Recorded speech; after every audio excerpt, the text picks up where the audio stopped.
সুৰাৰ বিপণীৰ ক্ষেত্ৰত কালিও মই আপোনালোকক কৈছোঁ যে এই নিৰ্দেশটো সুৰাৰ ক্ষেত্ৰত প্ৰযোজ্য নহয়, ঠিক আছে। কিন্তু গুৱাহাটীত ৰেষ্ট্ৰ বাৰখিনি এটা ডিমাণ্ড কৰি আছে যে আমাৰ 12টা বজাত দোকানখন আমি বন্ধ কৰিব লাগে, কিন্তু 12:30 বাজিলে আহি আমাৰ ওপৰত অত্যাচাৰ পুলিচ বা এক্সাইজে অত্যাচাৰ আৰম্ভ কৰে। গতিকে আমাক 2টা বজালৈকে চলাব দিয়ক।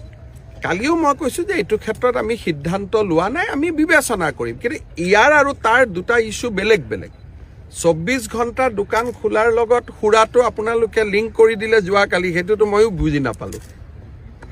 দুটা সম্পূৰ্ণ বেলেগ বেলেগ ইছ্যু। মই কৈছোঁ যে গুৱাহাটীত কিছু এটা দাবী আছে যে 12টাৰ পৰা 2টা কৰি দিব পাৰি নেকি, তাকো যিখিনিয়ে ভাত তাত খাই মানে ৰেষ্টুৰেণ্টটো 12, তাৰ লগত যেনেকৈ চান্স পায়ে প্ৰতিদিনে খুদলি দিলে যে একদম সুৰাৰহে দিয়া হৈছে, এনেকুৱা কৰিব নাপায়। দুখীয়া মানুহৰ কাৰণে আমি কিবা এটা ভাল কাম কৰিছোঁ, আপোনালোকেও এনেকুৱা প্ৰশ্ন সুধিব নাপায়।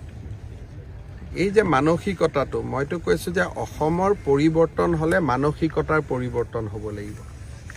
মই কৈছোঁ 24 ঘণ্টা দোকান খোলা ৰাখিব, আপোনালোকে কোৱা নাই মন্দিৰ খোলা ৰাখিব নেকি, আপোনালোকে কোৱা নাই বাছ আস্থান খোলা ৰাখিব নেকি। আপোনালোকৰ মাইণ্ডটো লগে লগে মদত গৈছে যে মদৰ দোকান খোলা ৰাখিব নেকি। তাৰমানে এটা চিন্তা কৰক, আমি কিমান ঋণাত্মক পৰিৱেশত বাস কৰোঁ। কোনেও কিন্তু নুসুধিলে ছাৰ মন্দিৰো খোলা থাকিব নেকি, ছাৰ নামঘৰো খোলা থাকিব নেকি। ফটক কৰি প্ৰশ্নটো সুধি দিলে যে মদো খোলা থাকিব নেকি। তাৰমানে আমি অসমীয়া মানুহে যদি মানসিকতাৰ পৰিৱৰ্তন নকৰোঁ, আমাৰ অসমখনক আমি কেনেকৈ ডেভেলপ কৰিম। ইমান মই বুজাই দিলোঁ যে সৰু সৰু দোকানীবিলাকক যাতে পুলিচৰ পৰা অত্যাচাৰ নাপায়, শ্ৰম পৰিদৰ্শকৰ পৰা অত্যাচাৰ নাপায়, বুজাই দিলোঁ যে বিহুৰ দিনা ৰবিবাৰ পৰিলে কি হ'ব, দুৰ্গা পূজাৰ দিনা ৰবিবাৰ পৰিলে কি হ'ব। কিন্তু আপোনালোকৰ মাইণ্ডটো মদত লাগি আছে। এইটো কোৱা নাই যে নামঘৰো খোলা থাকিব নেকি, মন্দিৰো খোলা থাকিব নেকি। সেইকাৰণে মই কওঁ যে জয়ন্ত বৰুৱাই আমাৰ গোটেই মানুহৰ মাইণ্ডবিলাক বেয়া কৰি দিলে, এজন মানুহে। ঠিক আছে, হ'ব। আপোনালোকক মই 2-3টা কথা বুজাই দিছোঁ। আমাৰ অসমত আছিল কি, ধৰক বহাগ বিহুৰ দিনাখন ৰবিবাৰ পৰিল, তেতিয়া দোকানীসকলে যদি দোকান খুলিব খোজে, লেবাৰ ইনস্পেক্টৰ পুলিচে আহি কি কয় যে দোকান খুলিব নোৱাৰিব। ধৰক দুৰ্গা পূজাৰ দিনাখন আগদিনাখন পঞ্চমীৰ দিনাখন ৰবিবাৰ, দোকানীয়ে দোকান খুলিব, কিন্তু দোকানীক দোকান খুলিব পুলিচে নিদিব। দোকান বন্ধ কৰিব লাগে 10টাত, কিন্তু এজন দোকানীয়ে 10:30লৈকে খুলি ৰাখিলে, দোকানীটোক আহি পিটিব আৰম্ভ কৰে। গতিকে 24 ঘণ্টা খুলি দিয়া মানে 24 ঘণ্টা খোলা নহয়, তাৰ মানে হ'ল ক্ষুদ্ৰ ব্যৱসায়ীবিলাকে যাতে পুলিচ আৰু শ্ৰম ইনস্পেক্টৰৰ অত্যাচাৰ সহ্য কৰিব নালাগে।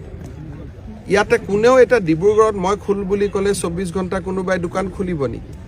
কিন্তু মিনিং এইটো যে 1 ঘণ্টা যে অতিৰিক্তকৈ খোলে বা সপ্তাহত এদিনো বন্ধ নাই বুলি কোৱাৰ লগে লগে, আজি যদি কোনোবা এখন ধৰি ল'লেও ভাল ভ্ৰাম্যমান নাট্য, ইয়াত এটা পাৰ্টি আহিলে কহিনুৰ থিয়েটাৰ, ৰাতি 2টালৈকে চলিব। দোকানীজনে বিচাৰে যে মই ৰাতি 2টালৈকে দোকান খুলি ৰাখিব খোজোঁ, এতিয়া ৰাতিলৈকে দোকান খোলা ৰাখিব পাৰিব। গতিকে ডিব্ৰুগড়, গুৱাহাটী, শিলচৰত আমি কৈছোঁ যে আপোনালোকে 24 ঘণ্টা দোকান খোলা ৰাখক। কিন্তু তাৰ উদ্দেশ্য এইটো নহয় যে সকলোৱে দোকান খোলা ৰাখিব। তাৰ উদ্দেশ্যটো হ'ল সৰু সৰু দোকানী বা সৰু সৰু ব্যৱসায়ীখিনিক আমি পুলিচ বা শ্ৰম লেবাৰ ইনস্পেক্টৰসকলৰ যিটো অভিযোগ আহি থাকে তাৰ পৰা আমি মুক্ত কৰা। কোনোবাই, মই যদিও কৈছোঁ 24 ঘণ্টা খোলক, কোনোবাই মাত্ৰ আধা ঘণ্টা বেছি খুলিব, কোনোবাই 1 ঘণ্টা বেছি খুলিব, কোনোবাই কোনোবা ৰবিবাৰত আহিব, কোনোবাই কোনোবা ৰবিবাৰত নাহিব। কিন্তু এইখিনি সিদ্ধান্তৰ ফলত কোনোবাই যদি এতিয়া আহি কয় যে 10:30 বাজিলে বন্ধ কৰ, তেতিয়া ক'ব আৰে মইতো 24 ঘণ্টা খোলা ৰাখিব পাৰোঁ, মাত্ৰ 10:30লৈকে খোলা ৰাখিছোঁ। এই ব্যৱস্থাটোৰ ফলত এতিয়া সৰু সৰু ব্যৱসায়ীসকল আজিৰ পৰা ৰজা হৈ গ'ল যে মোৰ যেতিয়া ইচ্ছা খুলিম তেতিয়া ইচ্ছা বন্ধ কৰিম। পুলিচ আৰু শ্ৰম ইনস্পেক্টৰে মোৰ ওপৰত অত্যাচাৰ কৰিব নোৱাৰে। ডিব্ৰুগড়, গুৱাহাটী, শিলচৰত এইটো অধিকাৰ আমি 24 ঘণ্টালৈকে দিছোঁ।